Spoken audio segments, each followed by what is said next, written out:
Stanford University.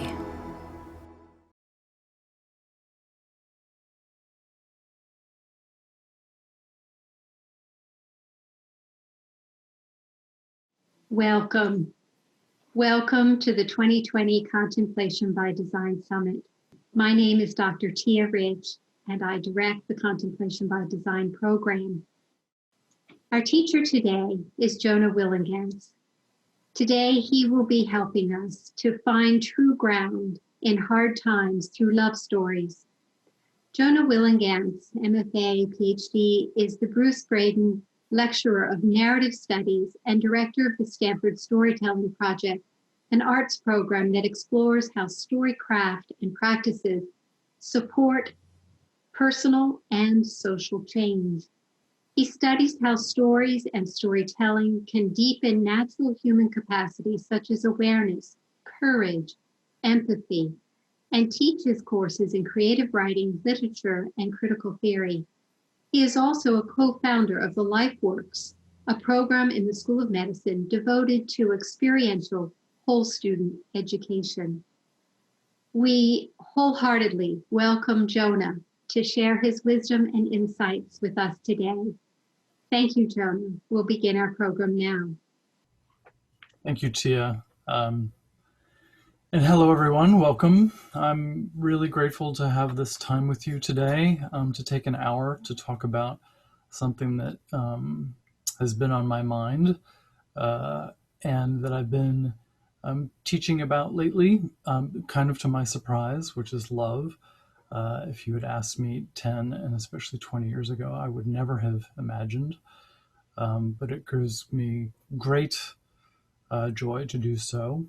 I want to thank Tia in particular because this program that she has created over the years gives us a context to talk about love, the practice of extending and receiving it that begins with our innermost processes, our habits of mind, the pictures we have in our head, what we've inherited. And as so many speakers in this series have already pointed out in this last week, this is where true healing begins, in our own minds. When we talk about creating the beloved community, we're talking about healing perception and making each of us whole. As Angel Kyoto Williams said last week, that the way to create healing is not coming to others with correction or ideas about how others should change, but instead to prepare for our own change and then listen wholeheartedly to one another. And so what I want to do is start just with the program's invitation to pause and ask us all just to sit for a moment. This is not any formal practice, but I would ask you to put both feet flat on the ground. And your intention here is really just to relax. I invite you to close your eyes if you like. And we're just going to pause.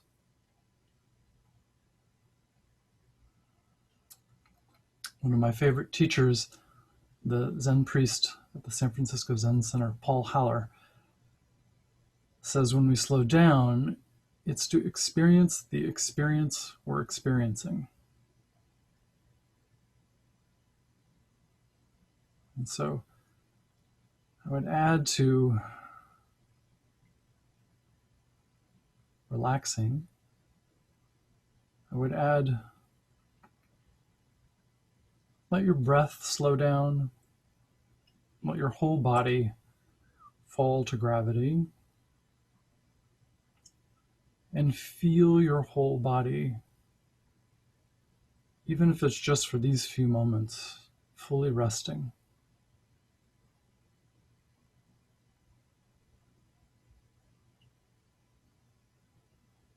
Feel anywhere in your body that's holding tension, your shoulders, your neck, your joints, your hips,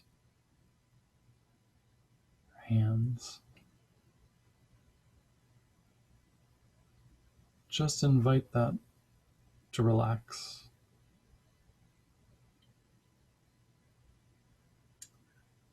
And as you feel supported where you are, sitting in a chair, lying in bed, or standing, or if you're on the treadmill, even if you're on the treadmill.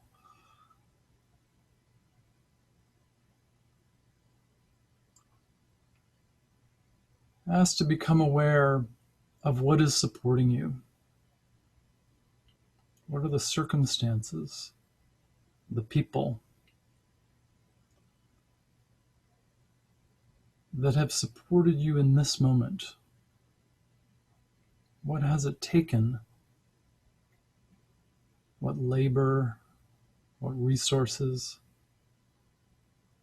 has it taken to create this present moment of us joining together today?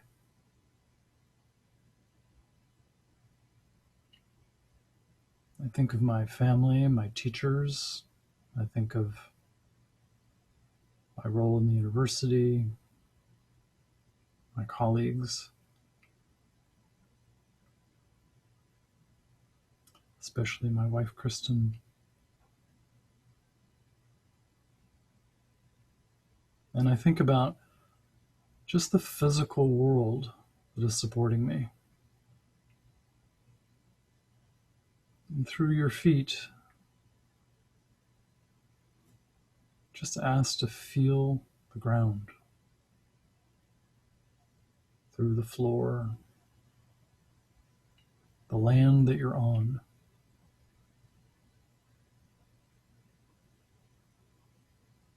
I'm on Stanford campus, and so I'm on land that has been stewarded by the Ohlone for a long time,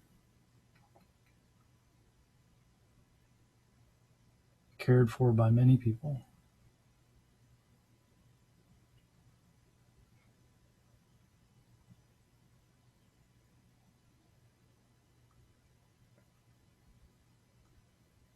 We might take one deep breath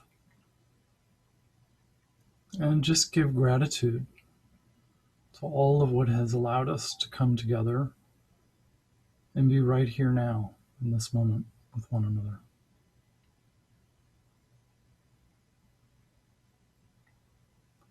And whenever you're ready, just open your eyes.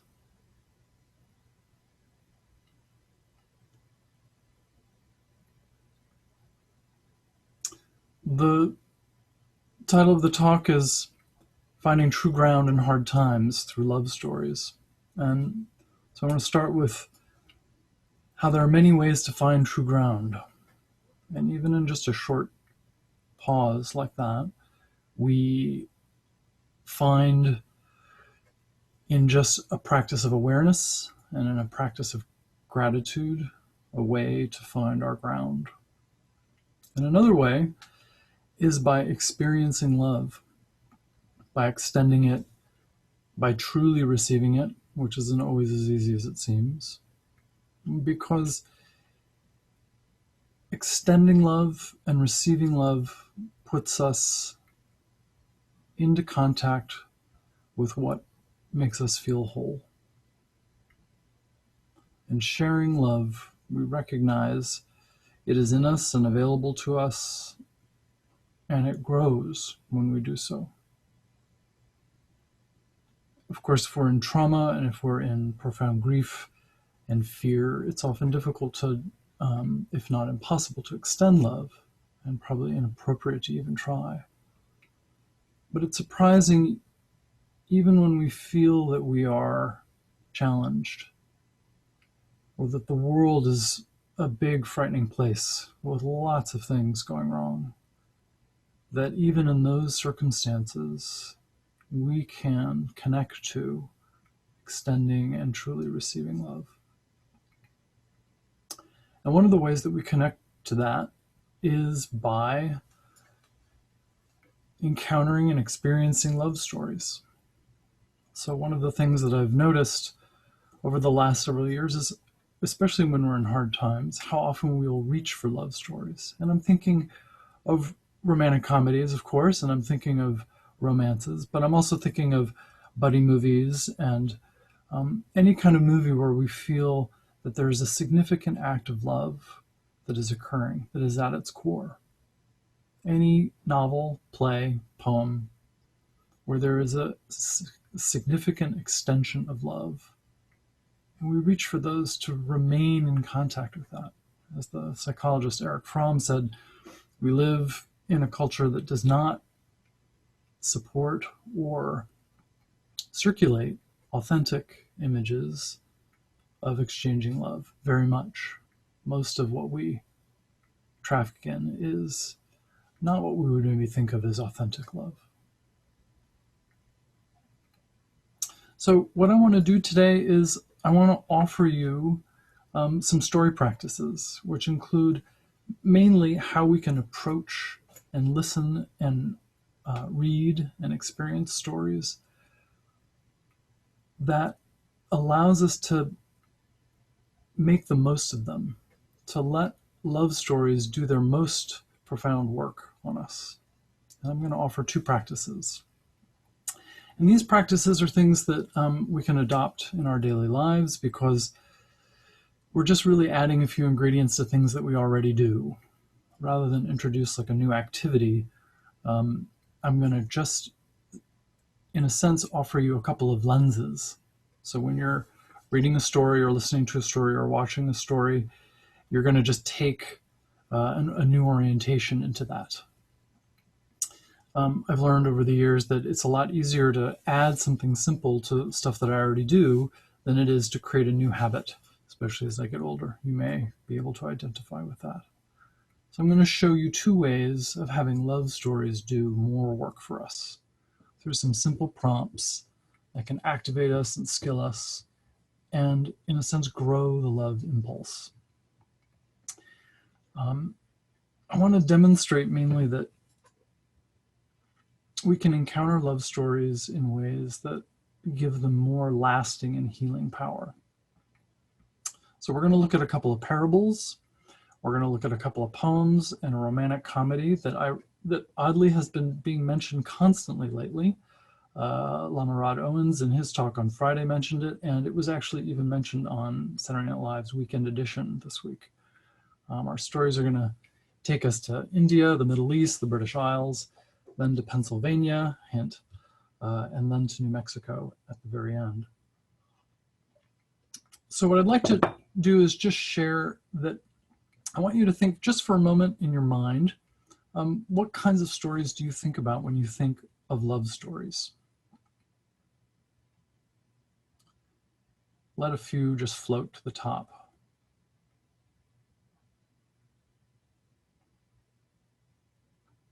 And then I want you to ask yourself and take a moment to think about this. What do those stories do for you? What do you go to them for?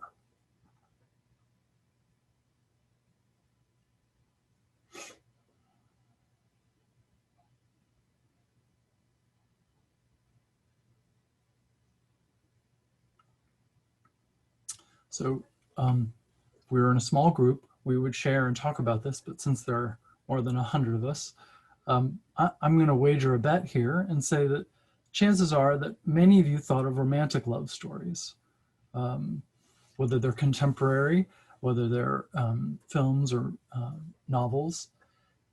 And probably many of you also said that you went to those stories to feel comfort or reassurance or hope. I think many of us do go to love stories because we feel that they're a reminder of love in the world. I think one of the main reasons that the marriage plot is so popular too is that we want to feel the success of joining.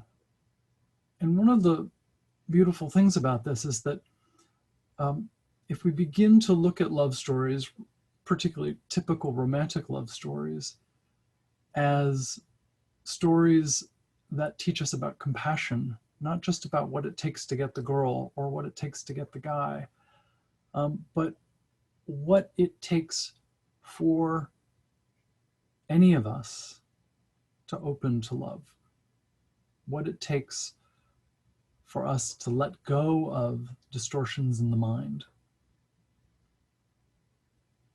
So my point of view here, the thing that I would like you to sort of hold in your mind as we talk about these stories is that love stories are dramatizing an exchange. And the metaphor I want to introduce here is the eyes of grievance and the eyes of compassion. And that love stories, whether they're traditional romantic love stories or whether they're what I would say teaching stories or just great stories in general, all feature this. They feature a character who comes into the story with the eyes of grievance and who ends up adopting the eyes of compassion. The reason this happens so obviously and so powerfully in romantic love stories is that in romances, the hero is always highly motivated because there's an object of love. There's something very clear that the character wants. But this exchange of the eyes of grievance for the eyes of compassion actually happens in lots of stories. And the reason that's important is because the dramatization of this exchange shows us a profound process for healing the mind. And I'm going to define these in just a second.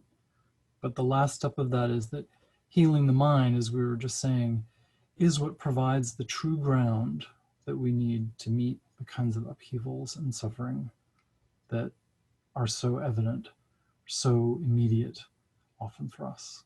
It's not the only way, but it's a powerful way. So, the eyes of grievance are the ego's eyes. They're the eyes of passing judgment. They're critical of others and the world. They're the eyes of us versus them. They're the eyes of tribalism. They're the eyes of objectification. They see scarcity and competition and vengeance, unworthiness and weakness. We turn them on ourselves. And in fact, as many of you know, the more critical we are of others in the world, the more critical we tend to be of ourselves. The eyes of grievance demand that the world be different, and they're ashamed of not being different. That's when they turn inside. And they see everything as existing in separation. They despair and they attempt to find comfort in attack, even an attack on oneself. And we choose these eyes of grievance because we feel that they'll protect us. And often we're taught that they'll protect us. They'll keep us from getting hurt, that they'll keep us from a dangerous world. And often the eyes of judgment are persuading us that they are giving us the true hard-nosed view of the world and that they will keep us from the worst of the worst. Of course, what winds up happening is they help producing in our mind a world of threat. Not that there isn't threat out there, but we start to look for it. We seek it. We're watching for it. And our perceptual system becomes distorted. The eyes of compassion are the eyes of curiosity and acceptance and forgiveness. They see without judgment, without criticality, and most importantly, they attempt to see without the baggage, without the concepts and beliefs that we inherit. In this sense, they're a little bit like seeing with beginner's mind, which is a familiar concept in Buddhism, where we have a mind that is trying to see clearly, tries to see subjects, not objects. Or in the Christian tradition, we would say to see only brothers, not enemies. They see love or calls to love, whether out in the world or inside of us. And they see just one mind. And what they perceive is a world of love. It's not without suffering, but in it, it's permeated with love. So what love stories do is they almost always begin with characters that are in the eyes of grievance, and they carry us through a process of change that character goes through where they adopt the eyes of compassion. They take a step forward in healing their own mind. And one of the most remarkable things that stories often dramatize is that in the consciousness of the story, when the couple or when the character does that healing, heals the mind by trading the eyes of grievance for the eyes of compassion, the whole community heals. We see this all the time in myth, all the time in fairy tales, all the time in stories that are surround ritual, that when there is a healing of the mind, it permeates and extends outward.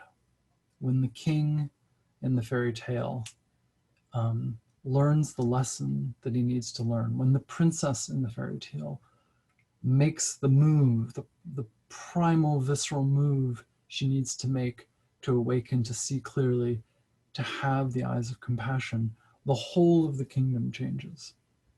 So there's not only often like a beautiful wedding and joy, but the land is restored, for example. This happens all the time. So love stories dramatize not only a process of healing our own mind, but what the effects of that healing can be. So what I want to do is I want to start with very briefly 2 quick tales, which we might not normally think of as love stories. And so what I want to do is use this to introduce the first practice. And you're going to take a few minutes and write in a few minutes about this. The first story practice here is that you can see every story you love as a love story. Chances are, if you love a story, it has a deep shift toward compassion, an exchange of the eyes of grievance for the eyes of compassion. So we're going to just start in India with a very famous teaching tale of the Buddha. Many of you may know it. It's called the mustard seed. There's also a mustard seed story in the Christian tradition, of course. Very different story, but also fantastic. The story is very simply, and I'm going to summarize it given our time. A woman bears a child who she adores, and more dearly than life itself is often the phrase that's used in the translations. And one day the child becomes ill and then dies. She is bereft, desperate, and she goes to all the healers in the village, all the healers in the area. No one can do anything for her. And finally she arrives at a wise man, often the Buddha himself, and asks if he can heal the child. And he says, yes, I can, but in order to bring the child back to life, she needs to acquire an ingredient that's very difficult to find. And she asks what it is, and he says it's a mustard seed. And at first she's like, oh, well, that's not so hard. But then he adds, a mustard seed from a house that has not known death. So of course, this is a much harder ask. So what she does is she begins asking around for going house to house. And of course, what she finds is she cannot find a house. In all the houses that she visits, in all the people she gets to know, in all the stories she hears, there isn't a house that has a mustard seed that has not known death. And over time, she begins to realize that there's nothing that she can do. There is no escape from the death. And that all of the grief in her has to come forward and be experienced. She can't control the world. She can't argue the world. She can't have a grievance with the world. She has to let it go. And to me, what is so profound in this story is that the teacher is extending a profound love. Instead of comforting the woman, instead of saying, boy, this is really hard, instead of baking her cookies, he gives her the lesson that will heal her mind. And that is the love. And so even in a story like this, we can read, which is definitely a parable about loss and grief and even the nature of reality as we perceive it. It's also a love story. It shows a process for shifting from grievance to compassion. She actually creates a community by getting the stories of everyone else. She enters to community, a community that knows death. And that's how she's restored. So now we're going to zip over to the Middle East. It's another story most of you will know. And you'll probably recognize it as soon as I start to read it. This one I'm going to read. It's very brief. And again, this is not conventionally understood as a love story. But I'm going to make the case that if we look at this story, which I love, as a love story, that it can teach us about the exchange of the eyes of grievance for the eyes of compassion. A lawyer stood up to test Jesus, and he said, "Rabbi, what must I do to live to be in eternal life?" And Jesus said to him, "What is written in the law of the Torah? How do you read it?" And the man answered and said, "You will love the Lord your God with all your heart, with all your soul, with all your strength, with all your mind, and you will love your neighbor as yourself." And Jesus said to him, "You answered right. Do this, and you will live." But wishing to justify himself, he said to Jesus, "And who is my neighbor?" And Jesus answered, "A man was going down from Jerusalem to Jericho and fell into the hand of robbers. They stripped him and beat him and went away, leaving him half dead. By chance, a priest went down the same road, and when he saw him, he passed by on the other side. And a Levite also came by and saw him and passed on the other side. But a Samaritan on his journey came near, and when he saw him, he pitied him. He went to him and bound his wounds. He poured olive oil and wine over him, set him on his own beast, and took him to an inn where he cared for him. And on the next day, he took out and gave 2 denarii to the innkeeper and said, "Take care of him, and whatever it costs you still may have. I will repay when I return." And Jesus said, "Which of the 3 seems to you the neighbor of the man who fell before the robbers?" And the lawyer said, "The one who treated him with mercy." And Jesus said, "Go, and you too do the same." So this was a favorite parable of Martin Luther King, and he taught very powerfully about it. And one of the things that he emphasized is that in this parable, we actually have probably 3 reactions, 3 characters that we can all identify with. We have the robbers, we have the priest and the Levite, and we have the Samaritan. And the way that King would sometimes sum this up is they each have a worldview. And the worldview is, for the robbers, thine is mine.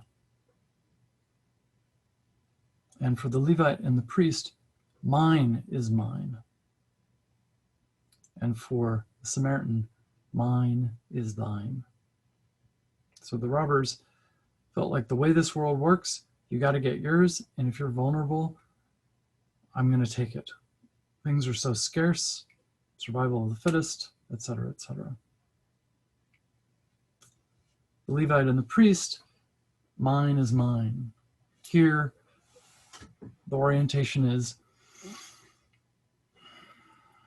we all have our lot, but it's too dangerous to extend. It's too extravagant to extend. And we best keep to ourselves, look to ourselves, our own people, our own families, And that's it. And for the Good Samaritan, mine is thine. This is the risky, inconvenient, dangerous, and extravagant altruism that King taught us in the parable. And what I want to add to this is if we read it as a love story, we might return to the very beginning, where we can remember that the question is, how do I live in eternal life? In other words, how do I live with what is eternal, in contact with the eternal? This is not, as sometimes we can perceive this, he's not asking, what behavior do I need to do in order to get the reward? What is the moral code I need to follow in order to get rewarded and go to heaven? Which there is that flavor of it, particularly in the Old Testament. We have this kind of transactional spirit, this like, I'll do this, then I get this. But what Jesus is doing constantly in the New Testament is saying, the kingdom is here, eternal life is here. So when you ask the question, what do I do for eternal life? I'm saying, this is what you do to be in eternal life right now. And the eternal is love. And so what he answers is, with this parable, not here's how you should behave for the world. Here's how you should behave for a just society. It is that. But more primally, and the reason that this is a love story, is he's saying, if you want to heal your mind and to live in love, you need to extend love. Everyone is your brother. You need to live to the capacity you have to extend always. Then you will be in heaven.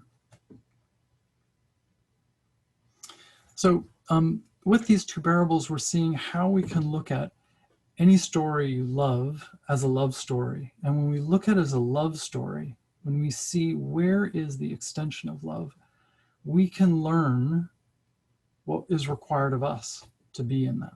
And I want you to take 5 minutes and do some writing to these prompts. So the first one is, where in your life can you forgive yourself for being the robber? The second prompt is, where in your life do you feel like you can extend love like the Good Samaritan? And to kind of follow either one of these prompts, you can ask yourself, what true ground could this give you?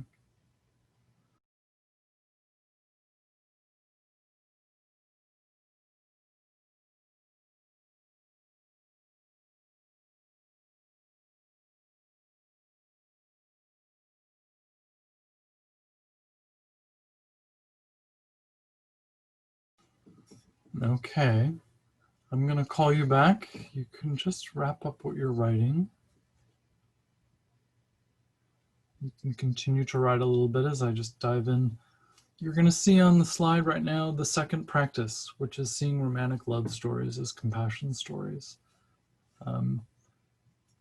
So most of the time when we encounter a love story, whether it's a romance novel, a romantic comedy film, a myth, fairy tale, just about anything, we tend to think of it as being largely about how we get a companion. And our enjoyment of it is often like, what are all the bad things and terrible, what are all the obstacles that are keeping the lovers apart, and how are they going to overcome them? And sometimes that's all it is, but much of the time, in the best love stories, there is, as I've said, a profound lesson that is tied to compassionate love. And so, for example, many of you may know of the tradition of the Beauty and the Beast stories, which are sort of, late fairy tales that start in the 18th century. They draw on older sources. Or the Loathsome Lady stories, including the Lady Ragnall story, or what we have one version of it that's handed down in Chaucer's Wife of Bath, which is the story of, depending on the version, essentially a knight who who's done something often really bad, who is then tasked with discovering what women want. And the price to pay if he doesn't figure it out is that he must give a wish to this always hideous hag. In the same way that in Beauty and the Beast, the groom is hideous. So these are the ugly lover stories. And they are across cultures, across time, very, very common stories. And in the Lady Ragnall story, in the end, what ends up having to happen is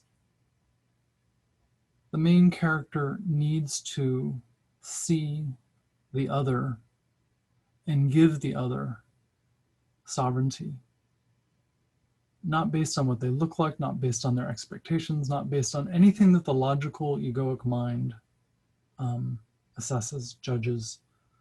And in the Lady Ragnall story, the knight is Gawain, and Gawain gives over his judgment. He says he's given an option after having found a decent answer to the question. What he's offered is that the woman can be either beautiful but unfaithful, or ugly but faithful. In other versions, she can be beautiful in private with him, but ugly everywhere else, or vice versa. Sometimes it's night and day. There are lots of versions of it. And Gawain, at this moment, makes the big jump from the eyes of grievance to the eyes of compassion and says, you decide. And when he does that, the old hag, of course, becomes beautiful, and the curse is broken. So what he's done is he's seen differently. He's seen with the heart. So what I want to do is I want to just take you quickly through a very modern version of moving from the eyes of grievance to the eyes of love in a movie that many of you will know. And this is where we're going from now, the British Isles, to Punxsutawney, Pennsylvania. So shout out to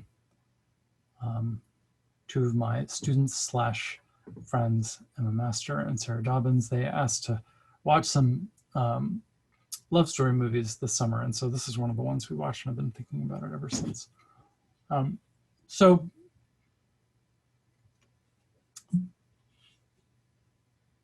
in our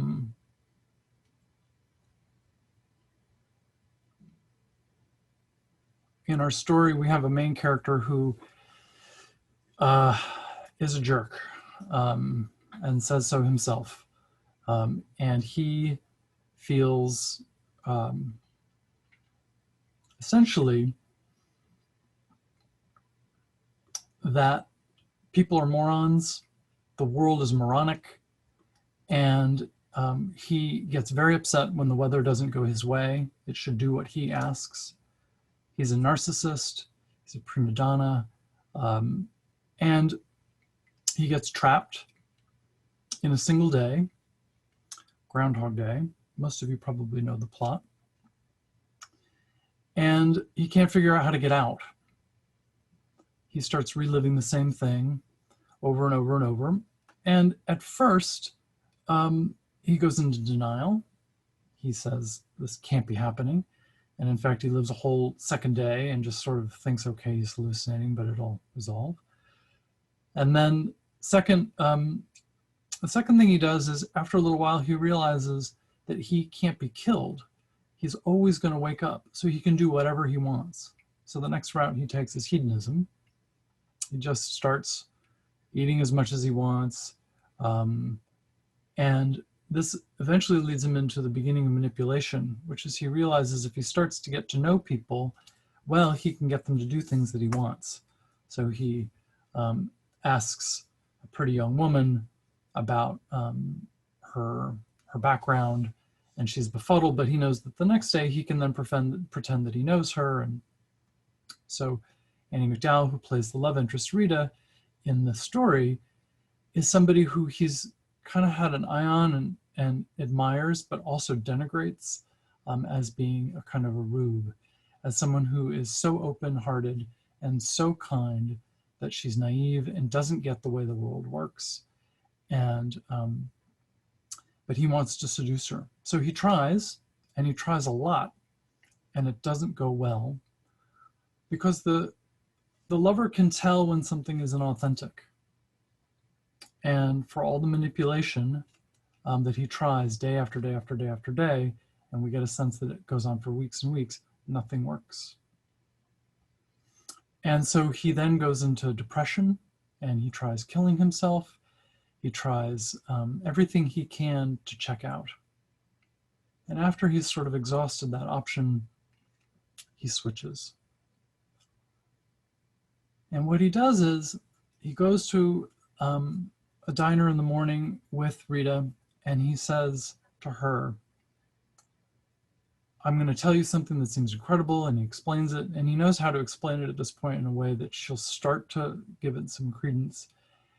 And in the first time we really see him break open, he says, I want you to believe in me.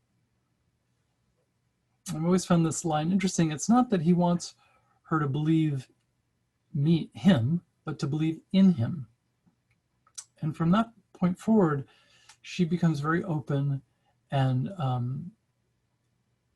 decides to give him a chance to follow him around. And he gives up on his designs for her, but instead just asks for compassion. And when he asks for compassion, the compassion in him begins to grow. So here's where we're going to sort of see how this begins. First, I want you to see how the, I'm going to stop the share for just a second and make sure I have the sound on for you.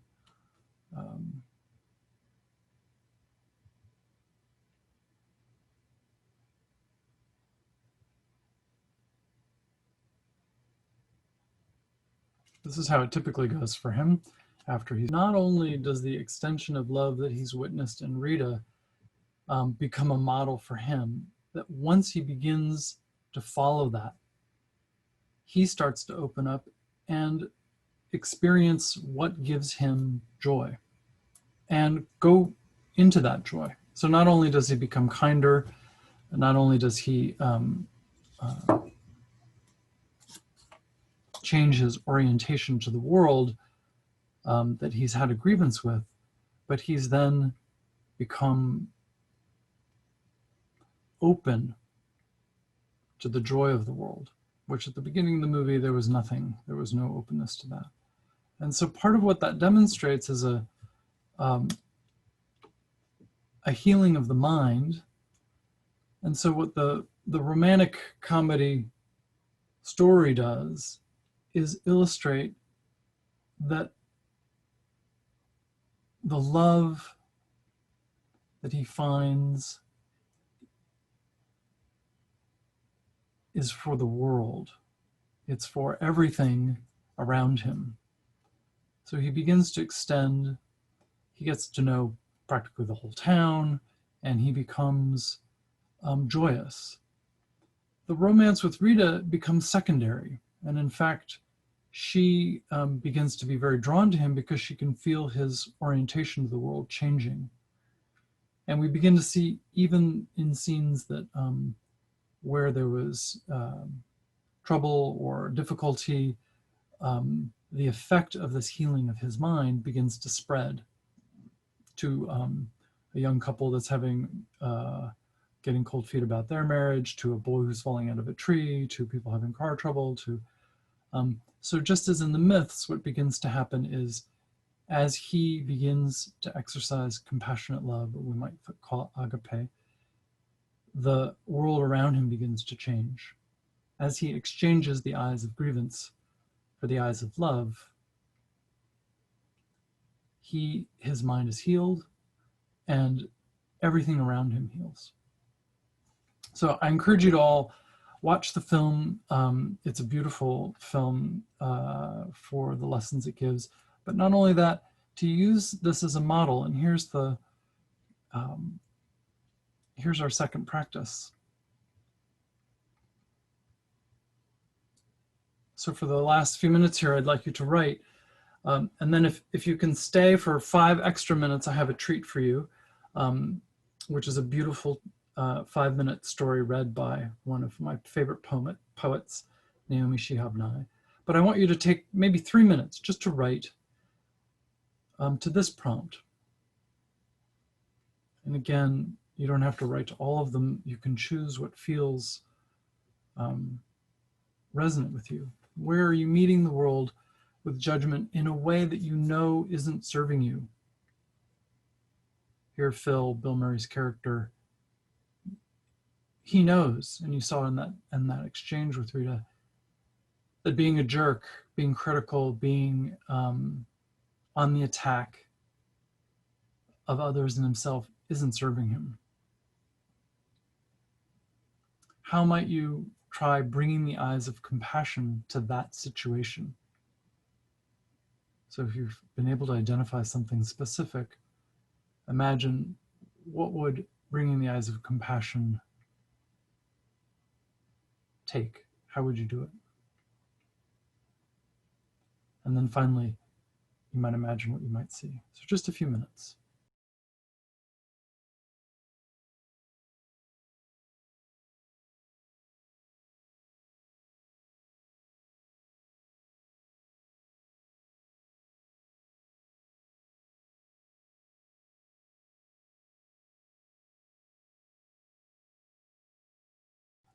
We're at time, but I'm just going to close with a short poem.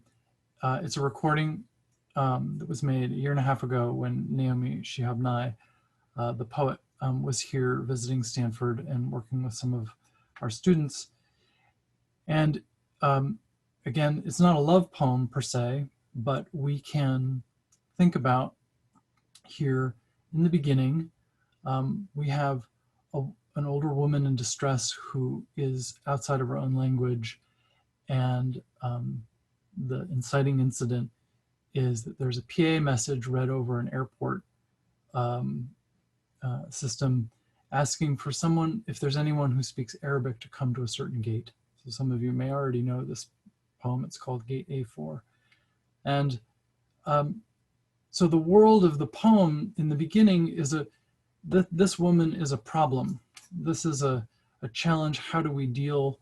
As you'll see, she's in a lot of distress. And then we see the actions taken, and then we witness, as in all the great stories, what the effect of compassion is. So I want to thank you. I'll just close with this. I'll come back at the end, but if you can hang in there just to hear this last poem, I encourage you to.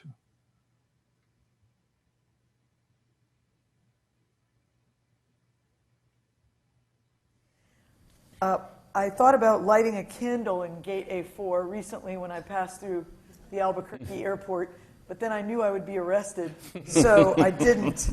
But I could, because it is a sacred space to me now. And to all the places in our lives and all the stories that unfold in them, which create sacred space. And it could be anywhere, your new campus,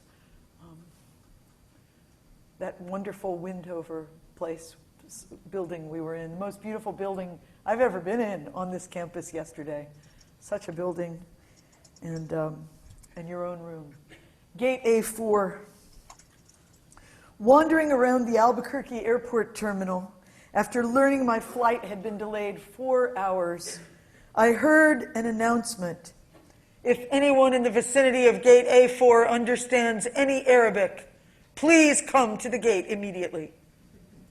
Well, one pauses these days.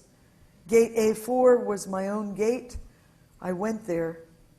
An older woman in full traditional Palestinian embroidered dress, just like my Siti wore, was crumpled to the floor, wailing. "Help," said the flight agent. "Talk to her. What is your problem? We told her the flight was going to be late, and she did this. I stooped to put my arm around the woman and spoke haltingly. Shu dawa, shu biddek habibti, stenishwe, min fadlik, shu bitsewi. The minute she heard any words she knew, however poorly used, she stopped crying. She thought the flight had been canceled entirely. She needed to be in El Paso for major medical treatment the next day. I said, no, we're fine. You'll get there. Just late. Who's picking you up? Let's call him. We called her son. I spoke with him in English. I told him I would stay with his mother till we got on the plane. Then we called her other sons, just for the fun of it. Then we called my dad, and he and she spoke for a while in Arabic and discovered, of course, they had 10 shared friends. Then I thought, just for the heck of it, why not call some Palestinian poets I know and let them chat with her? This took up 2 hours. She was laughing a lot by then, telling of her life, patting my knee, answering questions. She had pulled a sack of homemade mamul cookies, little powdered sugar crumbly mounds stuffed with dates and nuts, from her bag, and was offering them to all the women at the gate. To my amazement, not a single woman declined one. It was like a sacrament.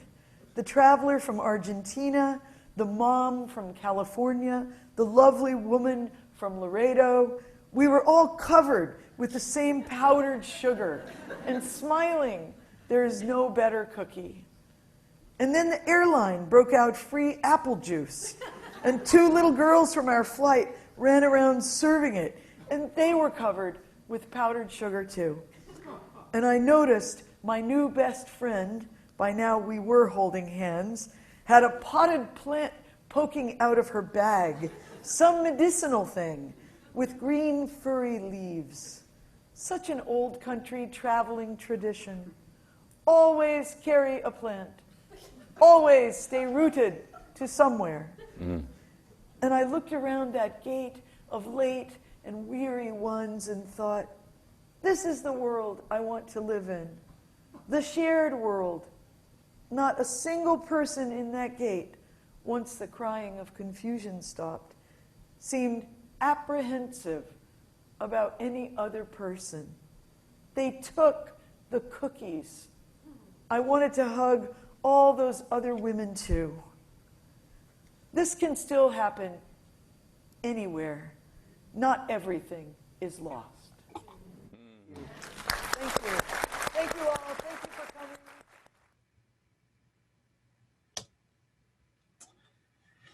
And thank you all. I am very grateful to have had this opportunity. That last line, they took the cookies. All of the people afraid of the Arabs, afraid of extending, afraid of participating in the beloved community, all extended, beginning with that act of compassion, of seeing the act of love, the extension of love in play. So I wish for all of us capacity to extend love wherever we go, to give up our eyes of grievance, to exchange them for the eyes of compassion. And I encourage you to use these 2 practices to look for how that extension of love is present in stories that you're already encountering, whether it's in a profound parable or whether it's in a romantic comedy. So thank you all, and especially thank you to Tia. I wish you all well. I'll put on a last slide here and share with you, which is just if you would like to find out more about the Lifeworks program that I'm involved in, the Stanford Storytelling Project that I direct, and a new program called Meeting the Moment, which is co-sponsored by Lifeworks, the Storytelling Project, and led by the Office of Religious and Spiritual Life. These links are there for you. One person asked the question, where could there be more titles of movies that you might look to? And the Meeting the Moment website will slowly over the year be populated with those kinds of films, thanks to the fellows and students taking one of the courses. And so that would be one place I would look. Thank you Thank all. you, Jonah, for grounding us in love. Thank you for your gift. Peace be with you.